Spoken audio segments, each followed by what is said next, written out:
आप दोनों सुने, doctor Prajapati, you heard Asif Farooqui साहब, बहुत सारे इकोनॉमिस्ट, बाकरे साहब you also are an economist, बहुत सारे इकोनॉमिस्ट को करना कि रशियन तेल एक मुद्दा बन गया है इंडो यूएस रिलेशनशिप में, और रशियन तेल इंपोर्ट करने से सबसे ज्यादा फायदा कुछ उद्योगपति को हो रहा है जो मोदी जी के बहुत करीब है, ऐसा माना जाता है। और रघुराम राजन ने स्पेसिफिकली हाईलाइट कर दिया, क्या ये तेल कोई प्राइवेट कंपनी ज्यादा मुनाफा, तो हमको ये सोचना पड़ेगा क्या कुछ लोगों को मुनाफा पहुंचाना है या इंपोर्ट रोकने से अगर रिश्ता बढ़ता है तो कौन सा, किसमें इस देश का फायदा है, इंडिविजुअल इगोस को छोड़कर। तो रघुराम राजन का यह स्टेटमेंट था। How do you see that as an economist, Bakre साहब?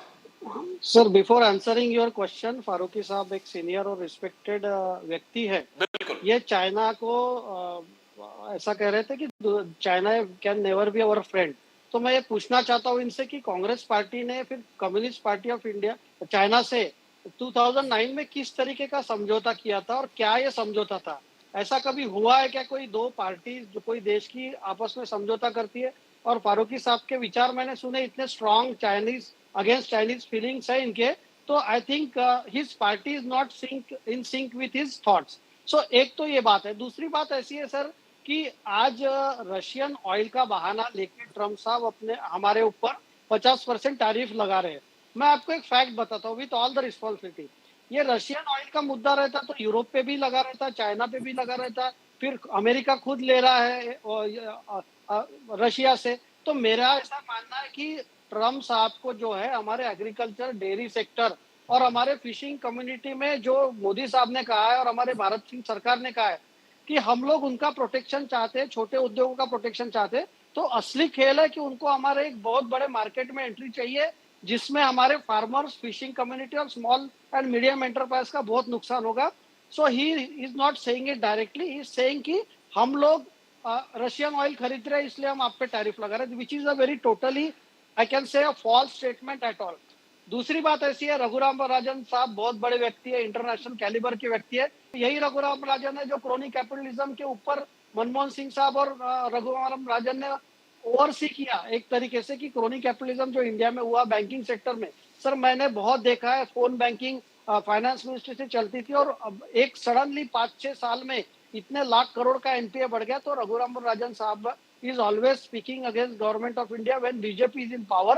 Earlier he had said that India is going to be a doomed economy and everything. So all his predictions, with all due respect to his stature and his qualification, his predictions about Indian economy is always a prejudiced thing when he is speaking about a country when it is run by BJP.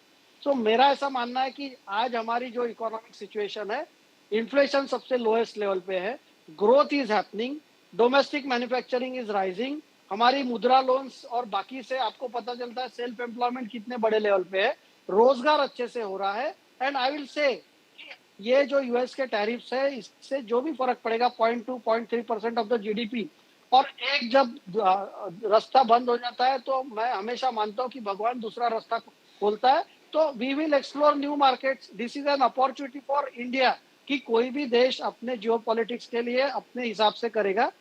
तो किसी US के बड़े अधिकारी ने कहा कि आप US के दोस्त हो तो भी डिफिकल्ट है, आप यूएस के दुश्मन हो तो भी डिफिकल्ट है। So we will have to deal with this new world order.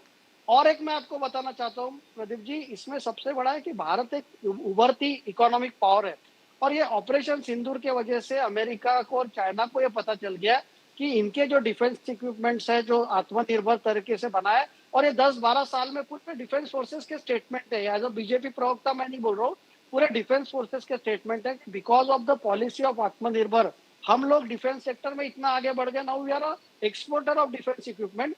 सो ये बौखलाहट सर बहुत चीजों के वजह से है।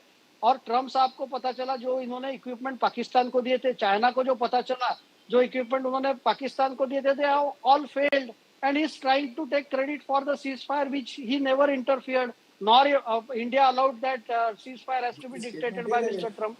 तो मेरा ऐसा मानना है कि as a economist Indian economy may have a little bit of impact but long run में, and that short, it may have an impact for next 3 to 6 months, but long run में we will prosper like anything because BRICS is going to be strong.